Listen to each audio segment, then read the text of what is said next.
Teacher है। बच्चा को छोड़ के महाराज यहाँ बैठे हुए हैं। बच्चा के छोड़ के नहीं आए हैं, बच्चा को पढ़ा के आए हैं। पढ़ा के आएंगे, पढ़ा के आएंगे। पढ़ा के आइएगा। हाँ जी, रात को धरना में बैठ। इनका फरमान असंवैधानिक है, वो कार्रवाई करके बिल्कुल दिक्कत नहीं है, लेकिन दिक्कत इनके नियत और नीति पर है। क्योंकि हम लोगों ने एक नहीं कई एक बार परीक्षा दिया है और नए लोगों को वो बहाली करें इस रूप में। इनका कौन सा सेवा का ऐसा संवर्ग है जिसमें ये जो है सो फिर बार बार परीक्षा लेंगे और उसके पुराने अनुभव को शून्य मान करके फिर से शुरू करेंगे। राज्यकर्मी का दर्जा हमारा अधिकार है, इन्होंने रोक के रखा है। कोई खैरात की बात नहीं है। खैरात की बात तो यह है कि इनका जो अध्यापक नियमावली 2023 है, ये जो है सो भेदभावपूर्ण। अभी भी नियत की बात है उसमें। खुसरूपुर महादेव उच्च विद्यालय खुसरूपुर से टीचर है। हाँ टीचर है। बच्चा को छोड़ के महाराज यहाँ बैठे हुए हैं। बच्चा के छोड़ के नहीं आए हैं, बच्चा को पढ़ा के आए हैं। पढ़ा के आए हैं। बिल्कुल। नौकरी चली जाएगी फिर आप। किसकी नौकरी चले जाएगी? धरने पे बैठे सरकार के खिलाफ। धरना के सरकार के खिलाफ और संवैधानिक अधिकार है मेरा, और बच्चे को पढ़ा के आए हैं। फरमान देखे हैं कि नहीं? सारा फरमान देखे हैं। नौकरी जा सकती है? बिल्कुल नहीं जा सकती है। उनका फरमान असंवैधानिक है, वो कार्रवाई करके दिखाएं। कर दिए तब? तो हम स्वागत करते हैं, करें वो करें। तो घर बैठ के कैसे पैसा उठाइएगा फिर? घर बैठ के कैसे पैसा उठाएंगे? घर बैठ के कौन पैसा उठाया है? अगर घर बैठ के शिक्षक पैसा उठाते तो ये सरकार पूरा देश भर में शिक्षक के गुणवत्ता का ढिंढोरा कैसे पीटती? ये रिजल्ट जो इनका सुधर रहा है, किसके बदौलत सुधर रहा है? ये खुद कहते हैं।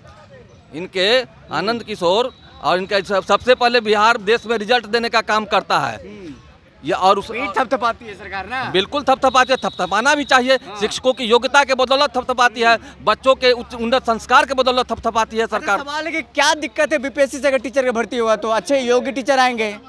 बिल्कुल दिक्कत नहीं है, लेकिन दिक्कत इनके नियत और नीति पर है। क्योंकि हम लोगों ने एक नहीं कई एक बार परीक्षा दिया है और नए लोगों को वो बहाली करें इस रूप में। इनका कौन सा सेवा का ऐसा संवर्ग है जिसमें ये जो है सो फिर बार बार परीक्षा लेंगे और उसके पुराने अनुभव को शून्य मान करके फिर से शुरू करेंगे। एक भी बता दें या लागू करने वाला हो तो बता दें। ये राज्यकर्मी का दर्जा मिल रहा है, वेतन पैसा अच्छा मिलेगा। राज्यकर्मी का दर्जा हमारा अधिकार है, इन्होंने रोक के रखा है। कोई खैरात की बात नहीं है। खैरात की बात तो यह है कि इनका जो अध्यापक नियमावली 2023 है, ये जो है सो भेदभावपूर्ण। अभी भी नियत की बात है उसमें।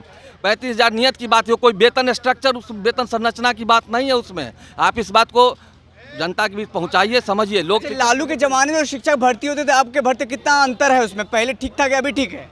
नहीं, पहले ठीक की बात नहीं है। उनके ही ज़माने में अनुबंध पर शुरू किया गया था। जो शिक्षा मित्र जो आए थे उनके समय से ही शुरुआत हुई थी। तो वो एक दूसरे पर शिक्षा मित्र शिक्षा में सहयोग देने के लिए आए थे। बाद में इन्होंने शिक्षक का कैडर ही समाप्त कर दिया, मृत प्राय घोषित करने का काम किया, जो कि नहीं होना चाहिए। कोई भी चीज़ अग्रसर होती है, बैक गियर में नहीं चलती है। इन्होंने पूरे शिक्षा व्यवस्था को बैक गियर में लाने का काम किया। कब तक बैठे रहिएगा? जब तक सरकार मांगेगी नहीं तब तक बैठने का इरादा है। सरकार तो कह रहे मानेंगे ही नहीं, कोर्ट जाइए कहीं जाइए, कोई दिक्कत नहीं है हमें। हाँ, तो अभी तक हम लोग का संघर्ष जारी रहेगा। तो बच्चा को पढ़ाइएगा कि पढ़ा के आएंगे, पढ़ा के आएंगे। पढ़ा के आइएगा। हाँ जी, रात को धरना में बैठेंगे। एक ही मांग है, बिना एग्जाम राज्यकर्मी का दर्जा। हम लोग 15 साल से नौकरी में हैं और हमेशा हम लोग एग्जाम बच्चों को ले रहे हैं। तो जब हम लोग आयोग थे तो बच्चों का रिजल्ट कहाँ से हो रहा है? आनंद किशोर जी पीठ थपथपा रहे हैं जा करके कि हम बहुत अच्छा रिजल्ट दे दिए। दूसरी बात, हम लोग तेजस्वी जी पर बहुत विश्वास किए थे, वोट दिए थे उनको, और वो हम लोग से प्रण किए थे, घोषणा नहीं प्रण किए थे, और कहे थे कि जब सरकार में आएंगे तो हम पूर्ण वेतनमान देंगे शिक्षकों को। लेकिन उन्होंने हम लोगों को ठगने का काम किया। अगर तेजस्वी जी को मैं सूचना दे रहा हूँ इस माध्यम के से कि वो मेरी बात को सुन रहे हैं तो ध्यान से सुन लें। कहना चाहते हैं ये कि तेजस्वी जी, नीतीश जी बहुत कम समय में वो रिटायर हो जाएंगे, लेकिन आपको लंबा पारी खेलना है। बिहार का अगला सीएम आप ही बनने जा रहे हैं। लेकिन ये शिक्षक जो है गद्दी पर बैठाया है और बैठा करके फिर नीचे गिराने का भी काम कर रहा है। जैसे लॉकडाउन हुआ ना तो लॉक अप भी कर देगा। इसीलिए आप ध्यान से सुनिए और एकदम सरकार गिरेगी।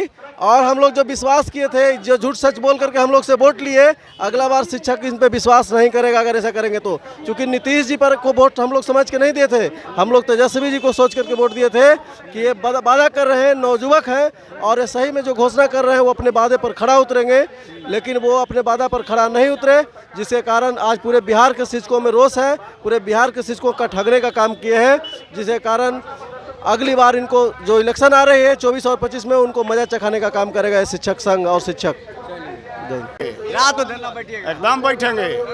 आप समझ सकते हैं, घर परिवार सरकार को झुका के रहिएगा एकदम झुका के रहेंगे। सरकार के साथ पैदा हुए हैं हम लोग, सरकार ही ने पैदा की, और जब से सरकार है तब से हम लोग भी हैं। अब सरकार लगता है कि जाने पर है, तो इसीलिए हम लोग को भी हिला रही है, डुला रही है कि आप लोग भी अब सजग हो जाइए। राजनीति बातें कर रहे हैं, अरे वो अपने बोले थे कि हम ही सब कुछ करेंगे, हम ही को देना है तो दे के जाए। ऐसे भी चौथापन में आदमी को जाना चाहिए। चौथेपन निरपकानन जहाँ रामचरितमानस में कहा गया है, चौथापन में अगले पीढ़ी को सौंपिए जाइए। चलिए बहुत बहुत शुक्रिया। अब हम देख रहे हैं पटना के गर्दनी बाग से तमाम जो शिक्षक हैं वो पढ़ा करके यहाँ पर धरने पर बैठे हैं। सरकार जो 2023 का शिक्षक नियमावली लाया है उसको विरोध में तमाम जो है बिहार के शिक्षक धरने दे रहे हैं। शुक्रिया।